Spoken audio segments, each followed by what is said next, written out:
오버하지 않고 제가 충실하게 하여튼 시간 안에 잘 끝내도록 하겠습니다. 저희 교회에서는 묵상을 이제 매일 성경으로 해서 저도 그냥 매일 성경으로 따라서 묵상을 하고 있습니다. 7월서부터는 우리가 요한계시록을 묵상하고 있을 터인데, 그래서 요한계시록 오늘 전체 개요에 대해서 핵심과 내용이 무엇인가를 한번 살펴보고자 합니다.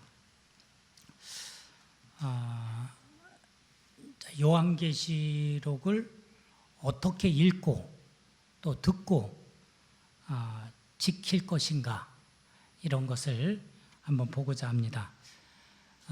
지난주 수요일 날 담임 목사님이 수요일과 새벽 기도 시간에 한번 요한계시록 전체 구조에 대해서 한번 아주 짧게 말씀해 준 적이 있어요.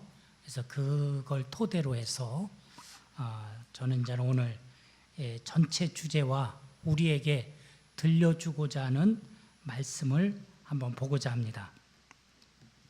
오늘 본문 말씀에서도 이 말씀을 읽는 자, 듣는 자, 그 가운데 기록한 것을 지키는 자가 복이 있다, 이렇게 말씀해 주고 있어요. 그런데 여러분들이 요한계시록을 많이 읽어 보셨습니까? 이제는 이렇게 창세기부터 쭉 읽다가 맨 끝에 요한계시록 읽어요. 근데 요한계시록은 읽다 보면은 뭔가가 뭐 이렇게 안 풀리기도 하고 또 무섭기도 하고 이해도 안 되고 이렇게 되는 성경이라서 그냥 끝까지 완주해야 되니까 막 읽고 끝, 일독 이렇게 하는 경우도 있었을 것입니다. 이 계시록을, 요한계시록을 많이 오해도 하고 왜곡시켜 놨던 부분도 있습니다. 첫 번째는 하여튼간 우리 설교자들이 잘못 전달을 해서 그럴 수도 있고요. 그 다음에 영화나 또 이런 책이나 이런 것을 접하면서 또 왜곡시켜 놓고 또 잘못 이해를 하게끔 해놓기도 합니다. 그래서 우리가 이제는 요한계시록 하면 쉽게 666이라는 숫자가 나오고 또 14만 4천이라는 숫자가 나오고 또 천년왕국이 나오고 휴거가 나오고, 그래서 한동안은 또 휴거를 한다고 그래서 한번 이렇게 내가 언제 공중으로 붕붕 뜨나, 이런 것도 또 상상도 해보고 이랬을 것입니다. 제가 어렸을 때는 영화 오맨이라는 영화가 나왔어요. 혹시 기억하세요? 오맨. 아주 무서운 영화였어요. 그래서 그 오맨이라는 영화 속에서 보면은 한 아기가 6월 6일 6시에 태어나요. 그래서 666. 그래서 태어났는데 이 아기가 죽습니다. 죽었더니 오랫동안 이렇게 이 부부가 외교관 부부인데 오랫동안 기다렸는데 아기가 죽어요. 그러다 보니까 그 옆에 있는 신부가 아기가 마침 태어났는데 이 아기를 대신 당신들이 낳았다고 키우라고 줍니다. 고민하다가 이 아기를 갖다 키우죠.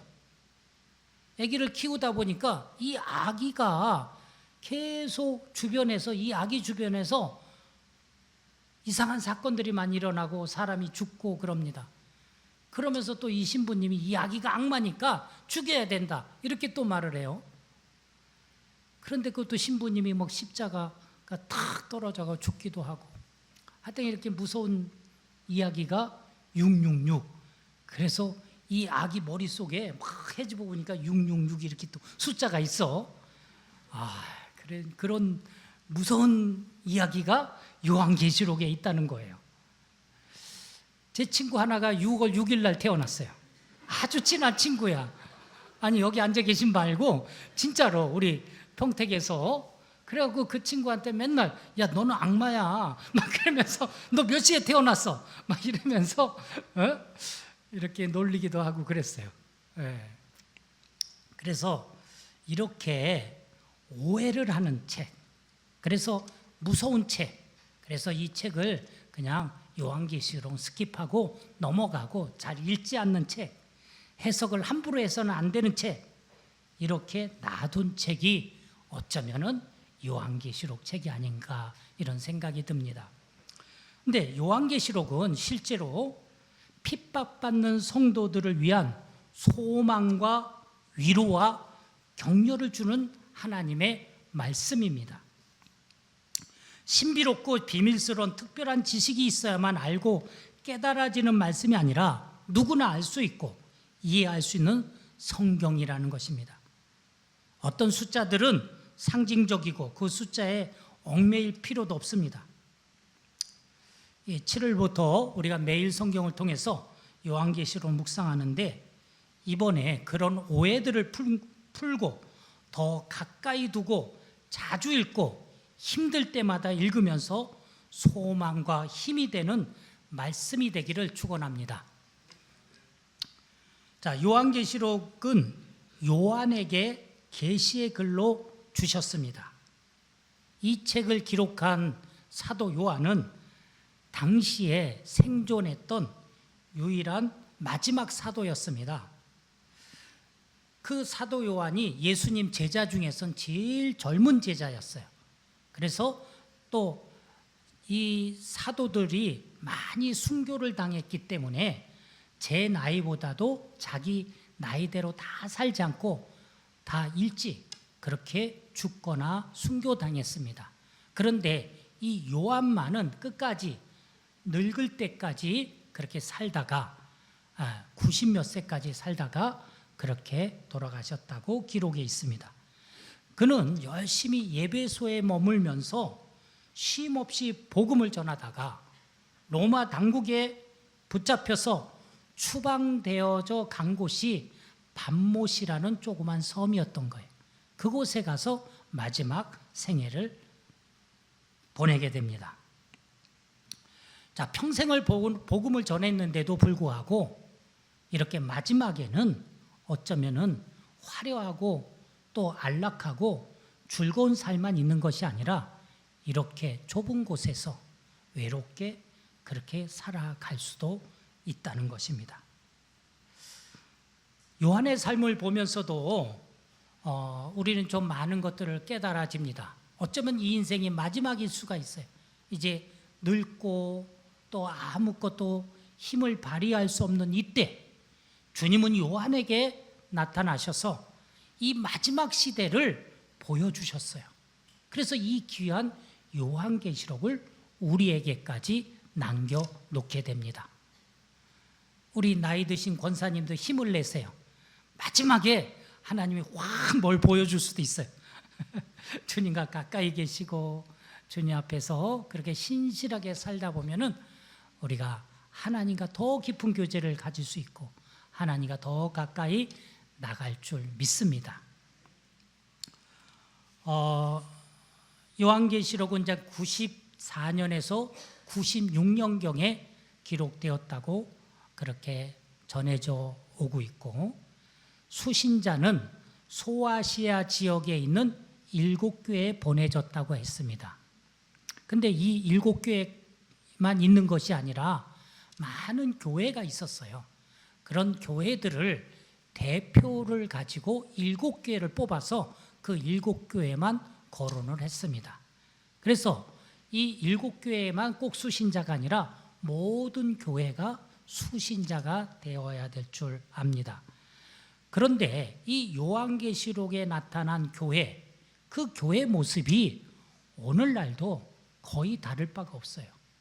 오늘날 교회도 그래서 이 요한계시록에 나타난 교회 모습과 거의 흡사하기 때문에 우리 지금 현대에 있는 모든 교회들에게도 들려주실 말씀이라고 믿습니다. 하나님께서 이 요한에게 들려주신 말씀, 이 계시록에 나타난 그 말씀을 보면은요, 거짓 가르침, 박해, 우상숭배, 음행, 물질주의, 혼합주의, 자기만족 이런 것들로 교회에 위기에 처해 있습니다. 오늘날도 거의 비슷하죠. 현대교회의 어려움이기도 합니다. 그래서 요한을 통해서 하나님이 오늘날 교회에게도 전해주고 계실 줄 믿습니다. 교회에 속히 일어날 일들, 즉 다시 말해서 다가올 심판과 구원을 알리고 믿음과 소망을 심어주고 끝까지 변질하지 않고 신앙을 지켜서 복음을 전하다가 재림하시는 예수님을 만나든지 또는 내가 주님을 만나러 가는 그 날을 소망하면서 살으라고 이 책을 우리에게 주신 줄 믿습니다.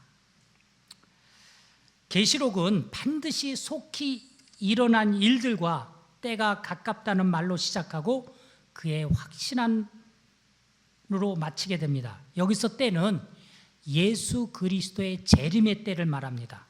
다시 오시겠다고 약속하신 그분이 3번이나 내가 곧 다시 온다, 곧 다시 온다, 다시 오실 것이다 이렇게 말씀하고 계십니다. 그때 어쩌면은 지금은 더 마지막 때가 가까운 줄 믿습니다. 그래서 오늘 이 요한계시록의 총 중심 메시지는 주님의 재림 소식, 그리고 끝까지 신앙을 지켜냅시다. 이게 전체 주제예요. 그래서 이 요한계시록 이제 읽어 나가면서 한번 이 4가지를 중점적으로 한번 꼭 살펴보시기 바랍니다. 자, 첫 번째는요, 하나님의 모습이에요. 하나님의 모습. 요한계시록에서 특별히 하나님의 모습을 많이 묘사하고 있어요. 오늘 본문 말씀에서도 보면은 제가 오늘 말씀은 현대인의 성경으로 이렇게 가져와서 좀 여러분들이 쉽게 읽을 수 있도록 이렇게 만들어 놨습니다. 1장 4절 6절인데 이렇게 표현하고 있어요. 지금도 계시고 전에도 계셨고 앞으로 오실 하나님을 그렇게 표현했어요. 그리고 그분의 보좌 앞에 7 영으로 계시는 성령님, 또 그리고 충성스러운 증인이시며 죽은 사람들 가운데서 제일 먼저 부활하시고 세상의 왕들을 다스리시는 예수 그리스도께서 이렇게 표현하고 있습니다. 우리를 사랑하시고 자기 피로 우리를 죄에서 해방시키셨으며 또 7절 8절을 보면은 그분은 구름을 타고 오실 것이고, 그분이 오시면은요 구름을 타시고, 이거는 이제는 권위자로 온다는 뜻입니다. 자, 이 예배소 교회 지도자들에게는 이렇게 표현해요. 오른손에 7뼈를 잡고 7 금촛대를 사이에 다니는 이, 그리고 서만학교회에게 편지할 때는 처음과 마지막이며 죽었다가 살아난 이가 말한다 이렇게 표현하고 있습니다. 또 버가목 교회 지도자에게는 양쪽에 날이 선 날카로운 칼을 가진 이, 또 두아디아 교회에게 편지할 때는 눈은 불꽃 같고 발은 빛나는 주석 같은 하나님 아들이, 또 사대교회 지도자에게는 하나님의 7 영과 7 별을 가진 이, 빌라델피아 교회에게는 거룩하고 참되며 다윗의 열쇠를 가진 이, 곧 열면 닫을 사람이 없고 닫으면 열 사람이 없느니, 라오디아 교회 지도자에게 쓸 때는 아멘이요 충성스러운 참된 증인이며 하나님의 창조의 시작이 되느니, 이렇게 여러 가지로 묘사를 해놨습니다. 참 하나님, 예수님, 성령님을 다양하게 이렇게 묘사를 해놨습니다. 그런데 제일 눈에 띄는 게 처음이고 마지막이다, 알파와 오메가, 이런 말씀이에요. 하나님은 처음에 창조를 하셨고, 그리고 창조를 처음부터 하셨고, 그리고 마지막 때도 하나님이 마지막이라고 할 때까지 하나님이 주관하고 계신다. 자, 여기에 또 보면은 너가 어디 있는지 안다, 이런 말씀도 있어요. 하나님은 모든 걸 알고 계신다는 거예요. 여러분들이 힘들고 고난 당할 때 이런 기도 해보지 않아요? 하나님 도대체 어디 계십니까? 하나님은 곤란할 때 잘 안 나타나시죠? 저만 그러나? 아유, 힘들 때가 있어요. 그럴 때는 하나님이 안 나타나셔. 응답도 없고. 하나님 어디 계세요? 막 이렇게 물을 때가 있잖아요. 하나님은 뭐하고 계십니까? 하나님은 모든 걸 알고 너가 어디 있는지 안다, 이렇게 말씀하고 있어요. 네. 하나님은 영광스러운 보좌에 앉아있는 분으로도 묘사하고 있습니다. 무한한 위엄을 지니신 분, 하늘 법정의 참여자들에게 둘러싸여 있는 분, 심판자로, 권위자로, 그럴 때는 왕관을 쓰시고 관을 쓰시고 등장하시는 예수님, 말을 타고 등장하시는 예수님, 이건 다 권위를 나타냅니다. 너무 놀랍고 찬란하지 않습니까? 하나님에 대한 주권에 대한 강조, 하나님이 모든 걸 다스리고 계신다, 하나님 손아래에 있다라고 말씀하고 계시는 거예요. 얼마나 힘이 되는 말인지 모릅니다. 고난 겪는 교회와 성도들에게는 하나님이 이 모든 걸 알고 계시다라고 하나님을 묘사해 놓고 있습니다.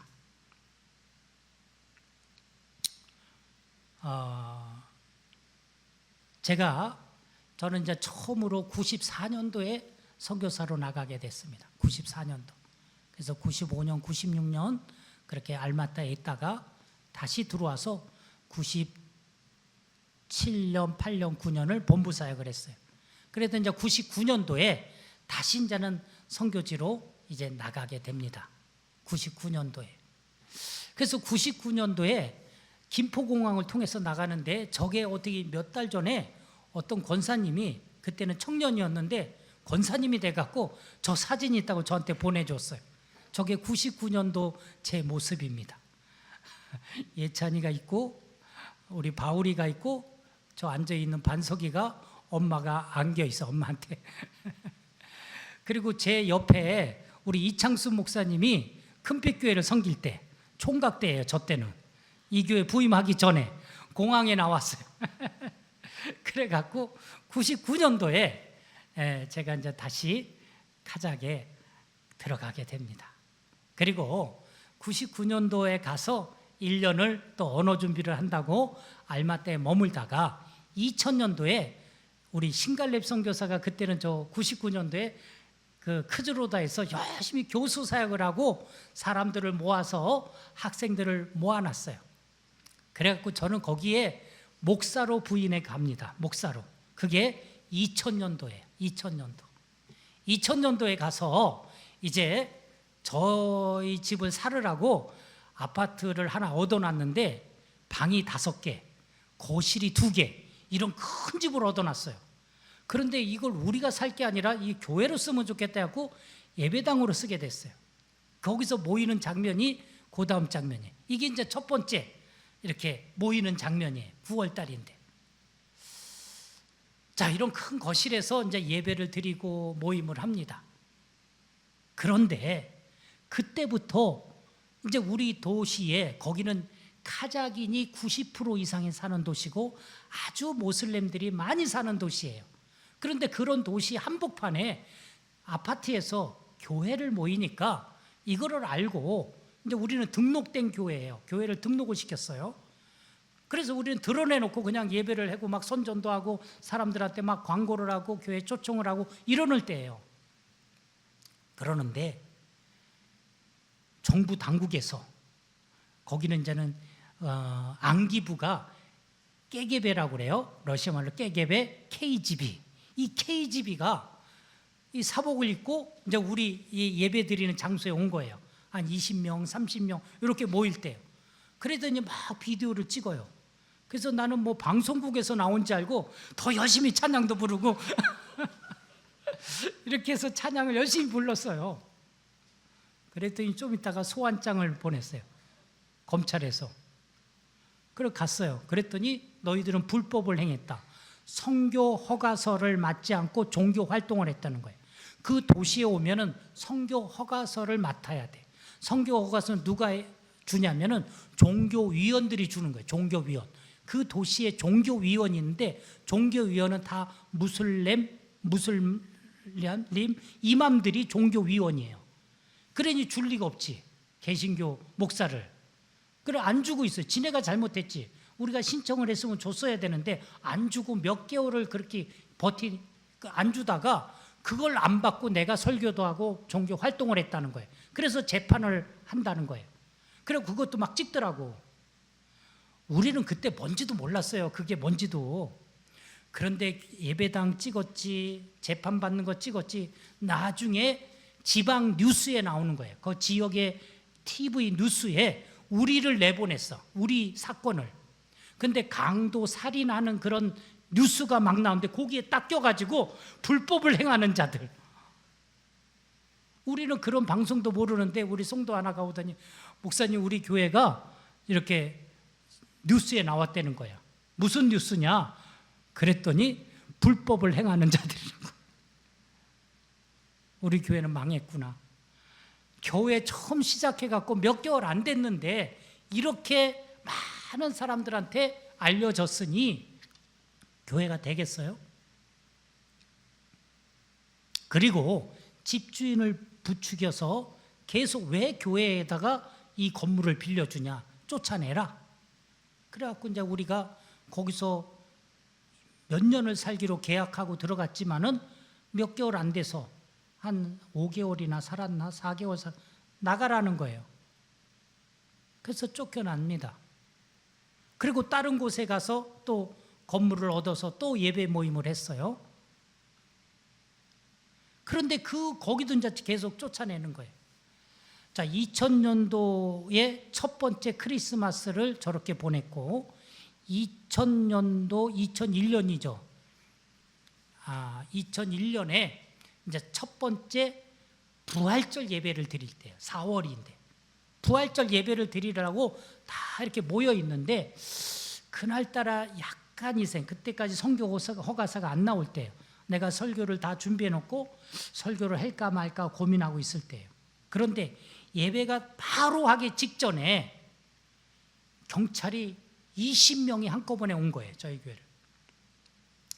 그리고 저를 붙잡고 또 우리 성도들을 임의대로 20명을 데리고 경찰서로 다 끌고 간 거예요. 그리고 각 방에다 다 넣어놓고 신문을 하는 거예요. 조사를 하는 거예요. 그런데 한 명도 흐트러지지 않고 이제 우리 성도들이 모이는 거예요. 너무 기가 막히지 않습니까? 이럴 때 핍박받는 성도들이 이 요한계시록 읽으면 어떨까요? 내가 너를 알고 있다. 나는 처음이고 마지막이다. 이 세상을 내가 다 주관하고 있다. 이게 요한계시록에 나타난 하나님의 모습이에요. 아멘. 우리 성도들이요 하나도 흩어지지 않고 우리가 이제는 맨날 쫓겨나니까 건물을 빌려주질 않아요. 하나님 예배당이 필요합니다. 예배당이 필요합니다. 하나님은 죽었을까요? 살았을까요?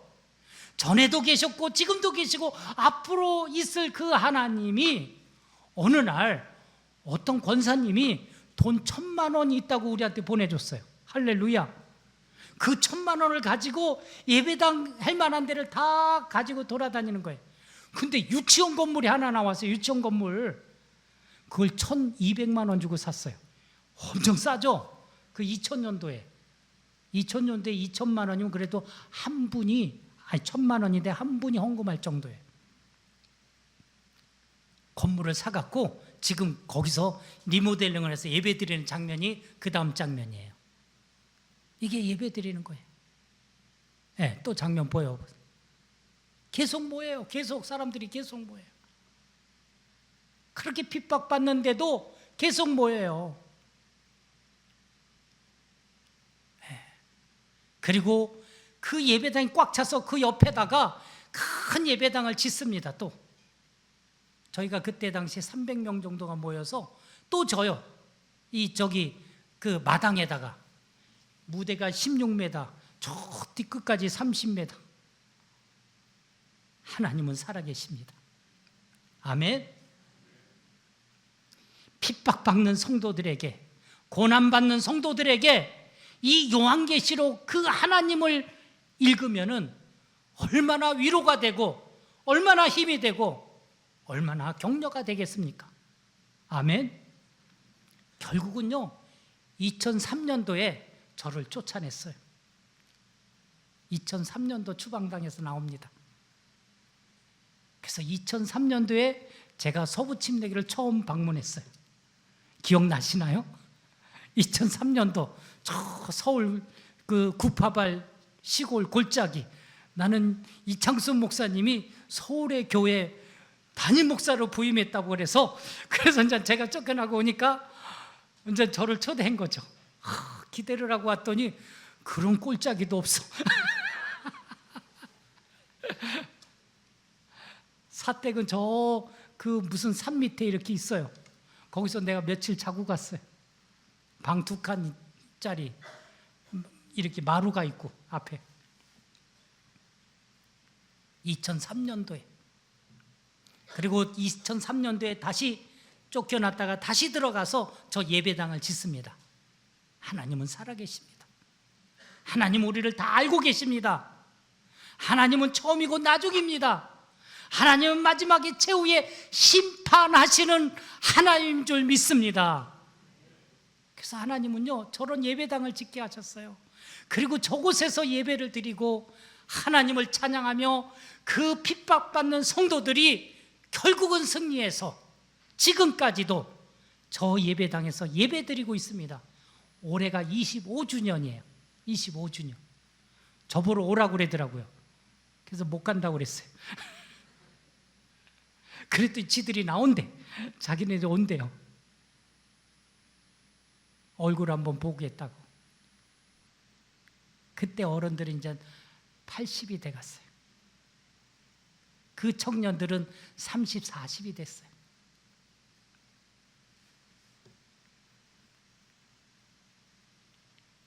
너무 찬란하지 않습니까? 너무 놀랍지 않습니까? 요한계시록은 이런 말씀이에요. 고난받고 핍박받는 성도들에게 힘이 되고 격려가 되고 위로가 되고 그런 소망이 되는 말씀이지, 이 요한계시록 멀리할 성경이 아니라는 것을 여러분들에게 말씀드리고 싶습니다. 아멘. 이번 기회에 그럼 왜 요한계시록이 지루하냐? 핍박을 안 받아서 그래요. 고난을 안 받아서 그래. 너무 편안해서. 그럼 우리 다 선교지 가야 되나? 아니요. 여기서도요 정말 주님을 제대로 믿는다면, 주님을 제대로 믿고 쫓아가면은요 고난이 없을 수가 없어요. 핍박이 없을 수가 없습니다.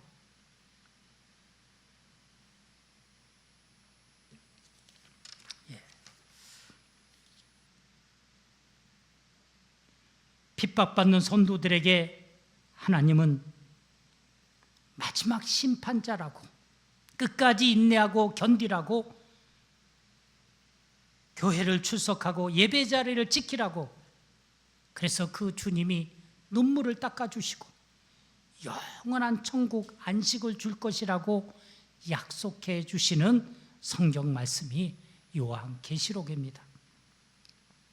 그래서 하나님을 이렇게 묘사해 놓는 것이 요한계시록 말씀이다. 두 번째로는 끝까지 신앙을 지키는 성도의 모습입니다. 끝까지 신앙을 지키는 성도의 모습이 그려져 있습니다. 요한계시록은 성도가 우상 숭배자로 살 것인가, 유일하신 하나님 앞에서 하나님만 바라보고 살 것인가, 그것을 촉구하는 성경이에요. 경배의 대상이 하나님인가 우상인가.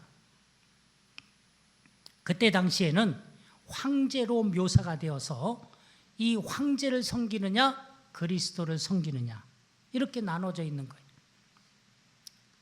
자, 이 요한계시록 쓰여질 때 모든 이 세상은 로마 황제가 지배했을 때예요. 그래서 그 황제가 신으로 신격화되어서 어느 도시, 큰 도시에는 다 이 황제 우상을 섬기는 그런 모습이 만연했어요. 그때 그리스도인으로 섬기는 것은, 그리스도인으로 산다는 것은 그것을 배반하고 모든 기득권을 다 내려놓겠다는 뜻이에요.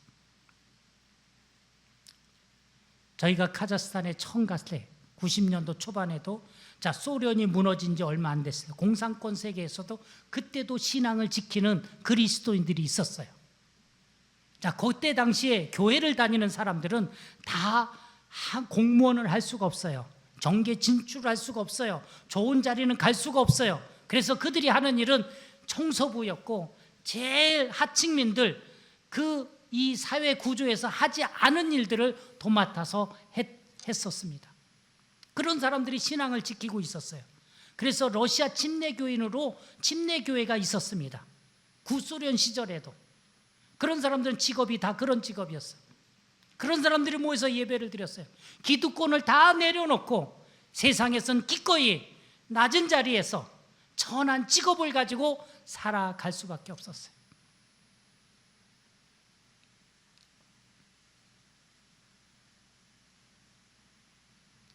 여기서 로마 황제를 묘사할 때 짐승의 표로, 짐승의 모습으로 또 이렇게 묘사를 하고 있습니다. 그 배후에는 다 사단이 있었습니다. 짐승 앞에서 충성을 맹세하며 엎드려 절하기를 거부하는 성도들은 모두 짐승에게 미움을 받아서 죽임을 당합니다. 이렇게 죽음의 위험에 처할지라도 참된 예배의 대상이신 그리스도께 충성과 신실함을 지키고 그렇게 신앙을 지키면서 살아야 된다고 계시록은 말씀해 주고 있습니다. 실제로 죽음의 위험 앞에서도 만국에 있는 모든 민족과 종족, 백성들 가운데서 수많은 사람이 그 위험 앞에서도 주님 앞에서 신앙을 지키고 그래서 주님 앞에 나오는 모습을 그려놓고 있습니다. 짐승 앞에 무릎 꿇지 않고 인내하며 주님을 향한 믿음을 지킨 성도들, 그들을 위로하고 그들의 눈에 눈물을 닦아주시고 안아주시고 결국 주님과 함께 영광의 나라, 영원한 나라에 들어가겠다고 약속해 주신 말씀이 요한계시록입니다. 아멘. 신앙생활은 한마디로 말하면은 우상을 버리고 하나님만 섬기는 거예요. 우리가 신앙을 지키는 것이 아니라 신앙이 우리를 지켜줍니다. 아멘. 오늘날 우상숭배, 오늘날 우상숭배는 뭐예요? 이 만몬의 신, 모든 것이 물질이면 다 된다는 이 물질 만능주의. 그런데 실제로 이걸 더 깊이 알아보면은요, 우상은 왜 섬겨요? 우상? 자, 절에 가서 왜 그렇게 공을 들이고 빌어요? 그리고 우리 집에서, 우리 집도 제사를 많이 지내는데 제사를 왜 지내요? 조상묘를 왜 섬겨요? 나 잘 되라고, 나. 그렇잖아요? 내가 잘 돼야지, 내가. 그래서 우상은요, 실제로는 제일 깊이 따지고 보면 나예요, 나. 나를 중심으로 살아가느냐, 아니냐. 자, 선악과를 따먹었어요. 선악은 내가 선과 악을 하나님을 제껴놓고 내가 하겠다는 거예요. 그게 죽을 죄예요. 그게 죄입니다. 교회를 나왔어요. 제가 이제 시골 교회에서도 목회를 해봤거든요. 시골 교회에서 전도를 해갖고 할머니가 교회를 나오면은 주일 낮 예배부터 나오는 게 아니라 새벽 기도부터 나와요. 새벽 기도 왜 나와요? 그분들은 교회 나오기 전서부터도 제일 지극정성으로 기도를 했던 분들이에요. 그래서 그냥 교회에 와서도 새벽 기도에 하는 거예요. 새벽 기도에. 자, 새벽 기도를 왜 합니까? 하나님, 우리 아들 잘 되게 해주세요. 우리 자식 잘 되게 해주세요. 나 건강하게 해주세요. 2, 3일 앓다가 아프지도 않고 2, 3일만 있다가 잘 죽게 해주세요. 자다가 죽게 해주세요. 막 이런 기도를 계속해요. 누구를 위해서? 나를 위해서. 내가 잘 돼야 돼. 내가 교회 와서도 나예요. 나. 그러면 그거는 신앙생활 하는 게 아니에요. 이해가 되십니까? 내가 중심이 돼. 그래서 나한테 조금 서운하면 삐쳐서 교회도 안 나와. 내가 우상이에요. 그 우상 숭배, 그런 자들은 심판을 받는다는 거예요.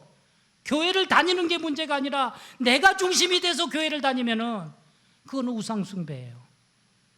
자, 우리가 예수님 믿는다는 건 뭔지 아세요? 예수를 믿는 것은 십자가에서 죽으신 예수님, 왜 죽으셨어요? 내 죄를 위해서 대신 죽으신 거예요. 그래서 그분을 구세주로 믿는 것이 믿는 거예요. 예수 믿는 거. 또 한 가지, 예수님을 영접하라고 그랬어요. 어떻게 영접해요? 예수님을 나의 주인으로 영접해야 돼요. 그래서 내 안에 오셔서 그분이 주인이 되는 거예요. 그분이. 왜 맨날 주여 주여 하면서 말은 주여하면서 자기가 주인이 되어서 살아? 그건 예수 믿는 게 아니에요. 그때부터는 내 뜻이 없어져야 돼요. 내 소망이 없어져야 돼요. 내 목표가 없어져야 돼요. 오로지 그분의 뜻, 그분의 목표, 그분이 하고자 하는 것들을 하고 이 땅에서 살아가는 것이 우리가 예수 믿는 삶이에요. 아멘. 교회에 와서 결국은 내가 잘 돼야 돼, 내가 복을 받아야 돼. 아니에요. 예수 믿어도 가난할 수 있고, 예수 믿어도 힘들게 살 수 있어요. 그러나 가난해도 힘들어도 그분의 뜻이 내 안에서 이루어지면 그거는 예수를 잘 믿는 사람이에요.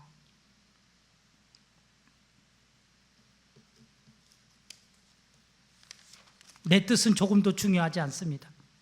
그분의 뜻만 내 안에서 이루어지면 됩니다. 내 자존심은 구겨줘도 좋습니다.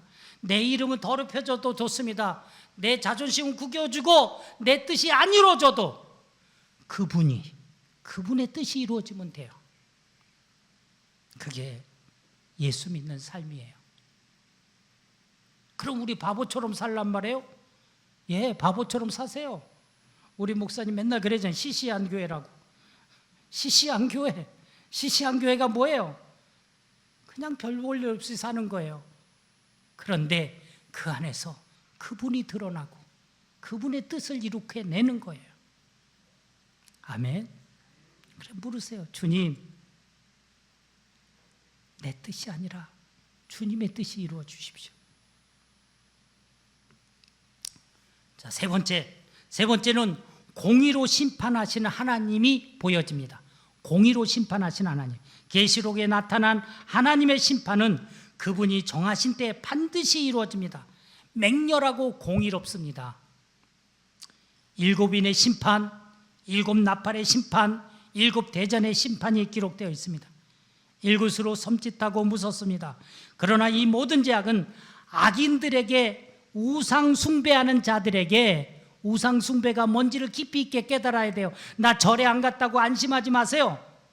우상 숭배, 나만 섬기는 거, 내 맘대로 사는 거, 그거 우상 숭배예요. 우상 숭배하는 자들에게, 주님을 배반하고 교회를 떠나는 사람들에게 임하는 재앙들입니다. 세상의 불의가 팽배해져도 하나님이 의로우시다는 메시지를 전달하는 겁니다. 이러한 심판은 우리에게 두려움이 아니고 악인들을 심판한다는 놀라운 약속을 주는 것이 요한계시록 말씀입니다. 악이 승리한 것처럼 보이고 거룩한 이들이 고난당하는 현실 앞에서 성도들은 이런 하나님의 공의로운 심판이 있기 때문에 낙심하거나 절망할 필요가 없습니다. 계시록은 의로우신 하나님의 백성이 불의한 악의 세력에 의해서 억울하고 부당한 일을 겪을지라도 하나님의 최후의 심판날에 그분의 법정에서 이 현 세계 질서를 뒤집고 그렇게 하나님이 승리하시고 우리 편이 되어 주실 것이라는 놀라운 은혜의 반전을 약속하는 말씀입니다. 아멘. 네 번째, 재림과 하나님의 완성입니다. 마지막에는 주님의 재림과 하나님의 완성. 재림, 예수님은 반드시 오신다는 겁니다. 믿으십니까? 예수님은 다시 오셔요. 요한계시의 세상 역사의 결말을 알려주는 그리스도의 재림에 대한 묘사에 아주 절정을 이룹니다. 하나님의 어린 양으로 인류의 대속 제물이 되어 십자가에서 피 흘려 죽으셨어요. 그때는 힘이 없이 그렇게 나약하게 아무런 능력도 발휘하지 않고 그냥 붙잡혀서 힘없이 십자가에서 죽으셨어요. 이게 우리의 사는 모습이어야 됩니다. 그런데 재림의 예수는요 그렇게 힘없는 분이 아니에요. 그분은 충신과 진실이라 불리며 백마를 탄 전사로 이 땅에 다시 오는 모습입니다. 당당하게 심판의 주로 오셔요. 할렐루야. 그럴 때 이제 두 가지 장면이, 악인들은 무섭고 떨리지만은 신앙을 끝까지 지키고 주님의 뜻을 이룩하기 위해서 내가 여기서 이런 고난과 이런 힘든 역경을 겪으면서 견뎠습니다 라고 있는 사람은 그 주님이 오실 때 나팔 소리가 들릴 때 얼마나 신이 나겠어요. 주님 오시옵소서. 우리는 그런 상상을 해봐요. 내가 어느 선교지 땅끝에서 고군분투할 때, 복음을 전하려고 막 고군분투하고 있을 때 이게 언제 끝나나 보이지도 않는 것 같고 이게 언제 이들이 예수 믿나. 그럴 때 어느 날 이제 나팔 소리가 들려요. 이제 끝이다. 주님이 오시는 날이야. 복음이 땅끝까지 전파가 됐어요. 이 세상의 끝은요,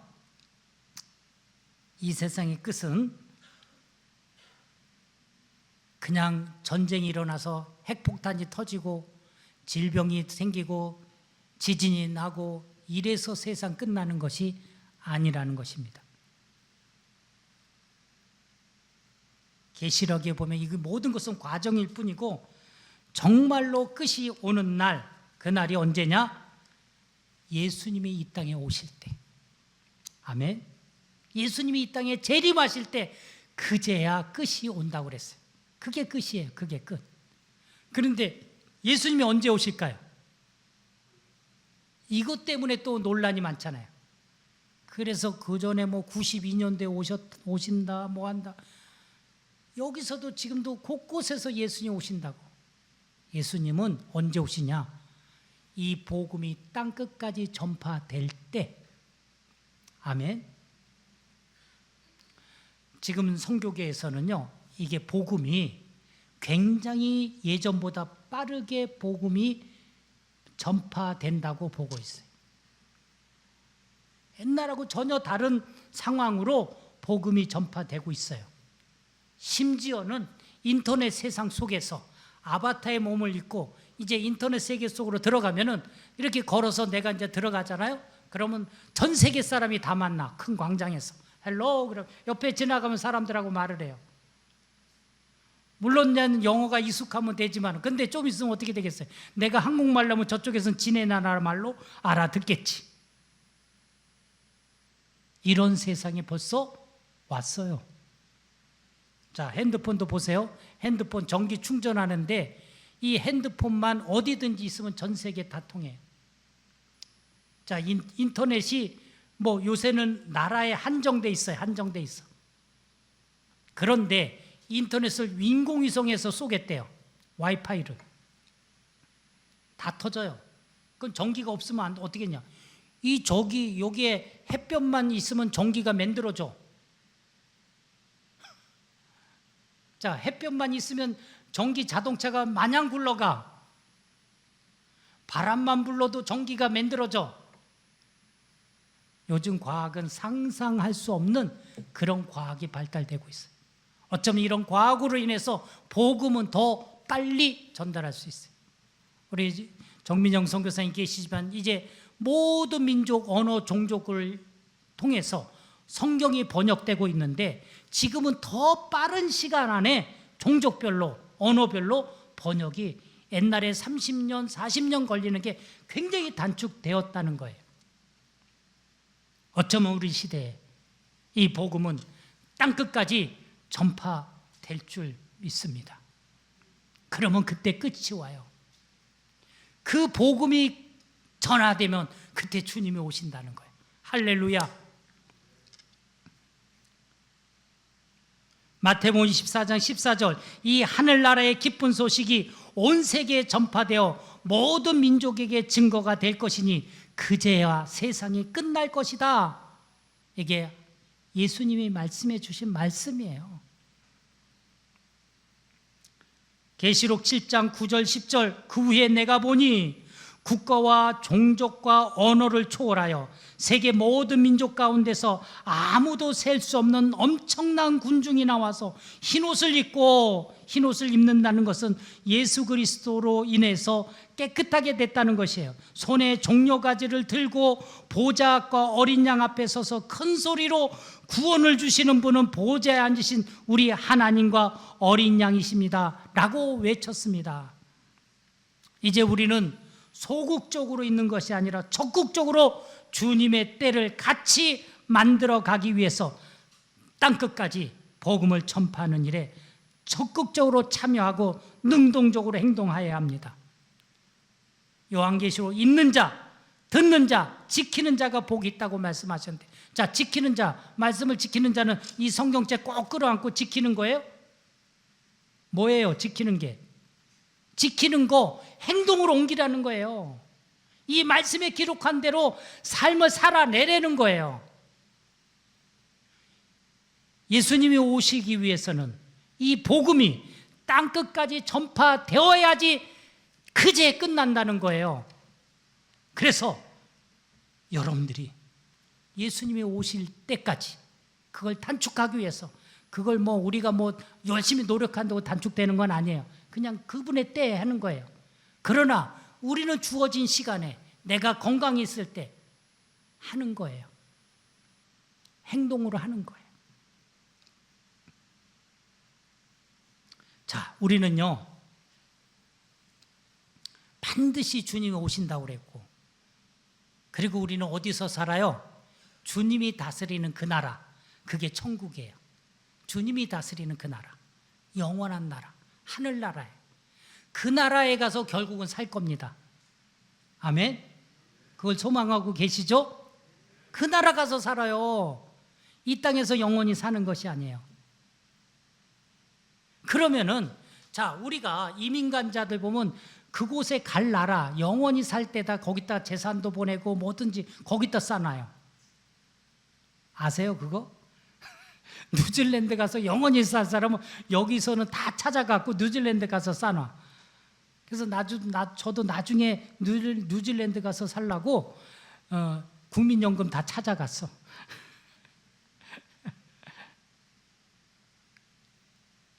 우리가 영원히 살 곳에 내 거를 쌓아놓는 거예요. 자, 그러면은 내가 죽을 때 여러분들이 그렇게 귀중하게 여기는 어느 것 하나라도 가져갑니까? 죽을 때 한번 보세요. 저도 많은 장례를 치렀지만은 죽을 때 하나도 가져가는 건 내가 못 봤어. 물론 관에다 막 집어넣어줘요. 우리 고모도 우리 할머니 돌아가실 때 이거 하나 집어넣어줘. 그거 소용없어, 고모. 그래도 하나만 넣어줘. 지 좋으라고, 그거는. 그죠? 자기 위안 삼으라고 하는 거지. 그 돌아가신 분이 그거 하나라도 가져가요? 아무것도 못 가져가. 관에 집어넣어 주지 마세요. 그거 그냥 다 화장터에서 태워. 아무것도 못 가져갑니다. 여러분들이 귀중하게 여기는 옷, 신발, 뭐 핸드폰, 아무것도 못 가져가. 아무것도 못 가져가. 쌓아놓을 때는 어디예요? 그런데 가지가지는 못하는데 미리 보낼 수는 있대. 내가 영원히 살 곳에 미리 보낼 수는 있어요. 할렐루야. 이거 기쁜 소식이네. 알려줘요, 말아요? 미리는 보내. 지금 있을 때. 자, 여기서요. 그냥 별로 근데 알고 싶은 표정이 아니네. 미리 보내는 방법. 첫 번째, 기도를 하세요. 여러분들이 건강할 때, 정신이 아직도 또렷할 때 기도하는 거, 기도는요 하늘에 쌓아놓는다고 그랬어요. 그분의 뜻을 구하고 그분의 계획대로 하나님 앞에 아랠 때 그 기도는 하늘에 쌓아둬요. 할렐루야. 또, 자, 여러분들이 가지고 있는 물질을 가지고 가난한 자들을 도울 때, 이 가난한 자들을 도울 때 그거는 하늘에 쌓아둔대요. 아멘. 이거 놀라운 비밀 아니에요? 여기 있을 때 부지런히 쌓아놓으세요. 보내는 거야. 그 하늘나라로. 이 복음을 전파하는데 내 물질이 쓰이는 거, 그래서 여러분들이 10,000원씩 헌금도 하고 뭐 얼마씩 또 헌금하고 하잖아요. 그 헌금 하늘에 쌓아두는 거예요. 아멘. 여기서 꼭 움켜쥐고 있어갖고 나중에 죽을 때 가져가야지. 그때는 못 가져가. 미리 보내놓으라고. 미리. 할렐루야. 미리 보내놓을 수 있어요. 그게 하늘에 쌓아놓는 방법입니다. 이곳에다가 어리석게 쌓아놓지 마세요. 자녀들한테 굳이 물려줄 필요도 없어요. 뉴질랜드에서는 나이 드신 분들이 전통적으로 많이 그러는데 기부를 해요. 살았던 집도 기부하고. 그런데 이 믿음의 사람들은요 교회에다 기부를 해요. 그래서 교인들은 없는데 재산이 그렇게 많아. 뉴질랜드 교회는 괜히 물려줬다가 자식들이랑 싸움만 붙이고 돌아가시기 전에 다 유언하세요. 깨끗하게 정리하시고. 하늘에 쌓아두는 거예요. 보라, 내가 속히 오리니 이 두루마리의 애언의 말씀을 지키는 자는 복이 있으리라 하더라. 보라, 내가 속히 오리니 내가 줄 상이 내게 있어 각 사람에게 그가 행한 대로 갚아주리라. 나는 알파와 오메가요, 처음과 마지막이요, 시작과 마침이라. 이게 요한계시록 22장 7절서부터 나온 말씀. 진실로 속히 오리라 하시거늘 아멘. 주 예수여 오시옵소서. 자, 이 요한계시록을 멀리 놓을 책이 아니라 가까이 두고 읽고 듣고 지키는 책이어야 됩니다. 그러면은 복이 될 줄 믿습니다. 예수를 믿다가 내가 우상 숭배하지 않고 그저 내가 주님 뜻대로 살려고 하다가 손해를 봐요. 그러면 이 말씀을 읽으세요. 그럼 위로와 힘이 됩니다.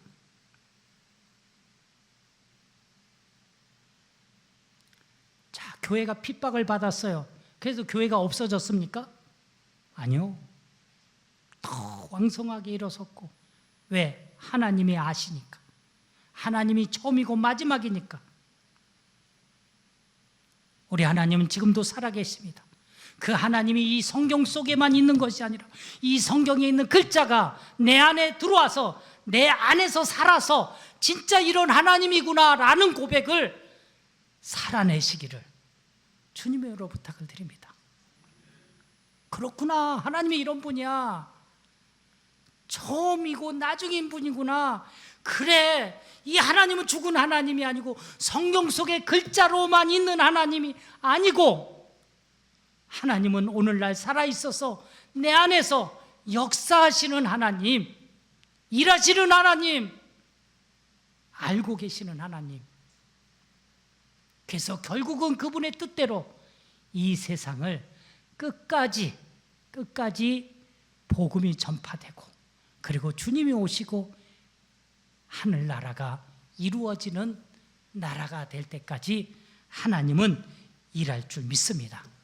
이 7월 내내 요한계시록 묵상하면서 요한계시록에서 이런, 자, 하나님은 어떤 분인가?